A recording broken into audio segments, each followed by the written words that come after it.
Kevin was so excited, he held the box carefully in his hands. His eyes were glued to the beautiful antique signet ring in the box.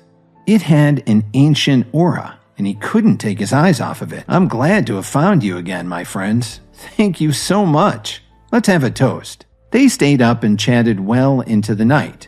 Because it was so late and they were in no shape to drive home, Gilbert arranged for them to sleep in the Chartreuse Mills VIP suite. And when he woke up the next morning, Kevin didn't head home. Instead, he went straight to his office at Williams Media. After resting on the sofa in his office for a while, Kevin began wondering if he should send a message to Lily. Just then, his phone rang. Kevin saw that it was his mother-in-law, Dorothy. "Hello, Mom. I understand. You haven't seen each other in a long time, so you must have had a lot to talk about. By the way, didn't I ask you to bring your parents here for a physical? It just so happens that I have nothing to do for the next couple of days. How about tomorrow?" When he heard her bring the subject up again, Kevin frowned. He really didn't want his parents involved in all of this. "How about this? After I bring my parents here tomorrow, I'll pick up you and Lily to go and get another checkup to see what the problem is." Dorothy was unhappy to hear this and was about to object, but Kevin didn't give her a chance. "Then it's decided. Let's go and get the physical together, all of us. But I have to hang up now, Mom. I still have something to do. Talk to you later." After Kevin hung up, he put down his phone and was about to rest for a while when someone knocked on his office door. Miss Wilson walked in wearing a light blue professional suit and shoes. "Sir, Jason from the Jones family is here. He wants to sign the packaging contract for Brittany's debut with us. What do you think we should do?" "He's here pretty early. Don't worry about him right now. Please contact the Jones family directly.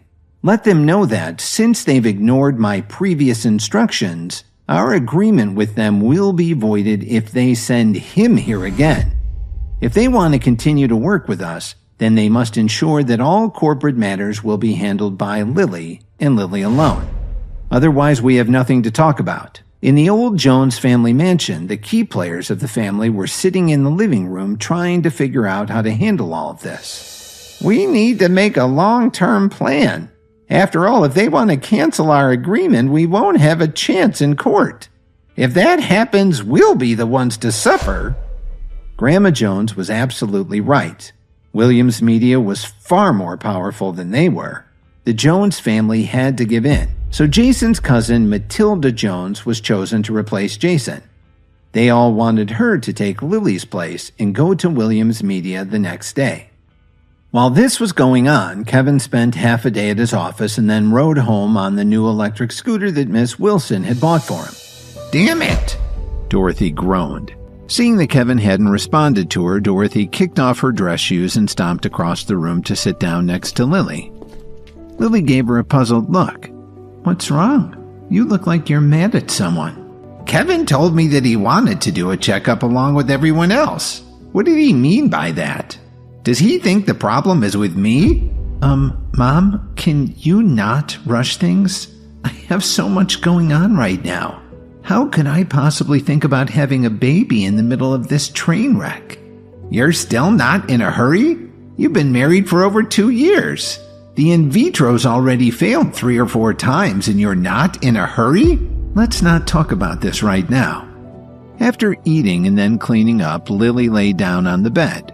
Kevin, who was doing some stretches on the floor, turned on his side and used his hand to support his head while he stared at her beautiful side profile. "Lily, if Grandma Jones calls you tomorrow and she asks you to talk about the deal with Williams Media, don't agree with her right away. Just let her wait." Kevin didn't worry about Lily's impatient tone. After saying that, he went to bed and quickly fell asleep. The next day after Lily left for work, Kevin headed over to his office at Williams Media. Miss Wilson knocked on the door and walked in. "Mr. President, the Jones family has sent someone over to discuss their arrangement with us. It's a woman named Matilda Jones. Please ask her to leave." When Matilda returned to Grandma Jones, her grandmother was really pissed off at the news, but she reluctantly agreed that it was time to call Lily. "Sorry, Grandma, since you already handed this over to Jason, I feel that it's not right for you to make a sudden change in the middle of negotiations."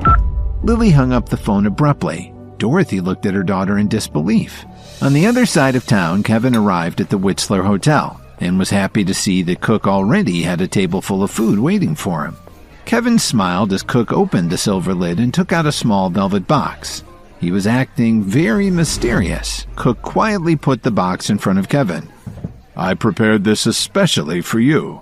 It's a valuable item that I've kept for almost 4 years now." Kevin finished lunch. He checked in with his office, but they didn't have any work lined up for him, so he headed home. When he got there, he took a shower and put on some more casual clothes. Then he pulled Cook's gift out of his pocket. In the middle of the velvet box was a pill the size of a small marble. He placed it in his mouth and reached for a glass of water to help him swallow it. Before Kevin could drink the water, the pill seemed to melt in his mouth, and then it flowed down his throat. He suddenly felt a sharp pain in his abdomen. Then his whole body felt like ice. It reminded him of that time one of his friends had convinced him to jump into Lake Michigan with his polar bear club one cold winter day. Then his eyes rolled up in his head, and he fainted. When Kevin opened his eyes again, it was almost dusk. What's that horrible smell? The funk was almost enough to knock him out again. Kevin got up off the floor and discovered that the smell seemed to come from his own body. His entire body was covered with some sticky yellow liquid. Kevin sprinted to the bathroom to take a shower. He gave the house a quick cleaning and sprayed the air with an entire can of freshener. It seemed impossible to get the stink out of the room, especially the spot where he'd fainted. I can't believe someone told Mitch that this would help me. So far, it's given me an intense pain in my gut, knocked me out, and made me smell like an outhouse on a hot July day. Are there any more fun side effects? Kevin kept muttering to himself as he cleaned the room furiously. Just as he finished, Lily and Dorothy came home. She gave Kevin a subtle tug on his sleeve and motioned for him to go to the bedroom with her. "It's Grandma Jones's birthday the day after tomorrow, so you have 2 days to try and find something nice, and nothing cheap or tacky. Please don't embarrass me in front of my family again." When Lily told him this, Kevin remembered that he and Grandma Jones shared the same birthday. But usually everybody spent so much time fawning over Grandma that they forgot about him, so he wasn't much in the mood to celebrate. He nodded in agreement. "Don't worry, I'll remember it, and I'll find her something nice." "Thanks," Lily replied. Grandma Jones's birthday bash was held at Chez Robin, one of the finest restaurants in Chicago.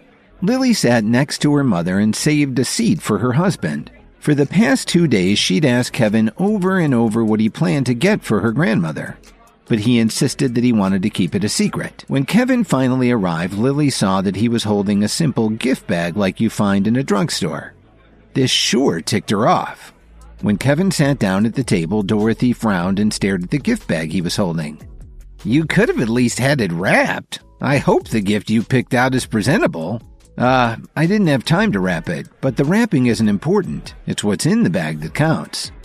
He started to lean toward Lily, offering the bag to show what was inside, but she put her hand out and stopped him. She wasn't interested in finding out right now. "I don't want to know.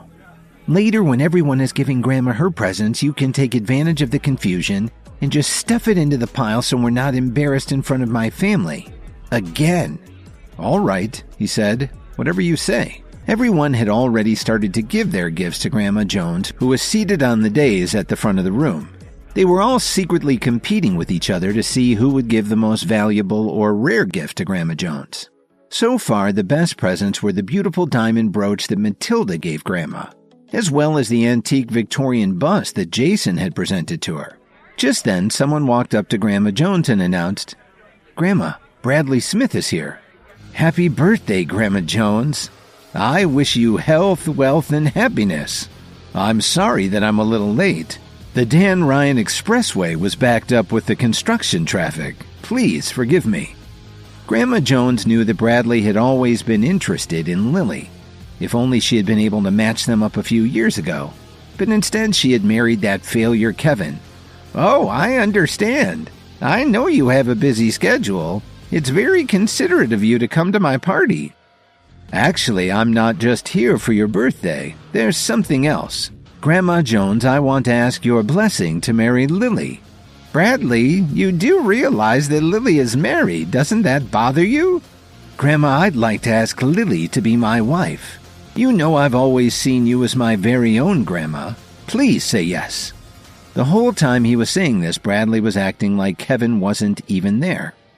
Finally, Kevin had had enough of this. He stood up from his chair and yelled, "Stop!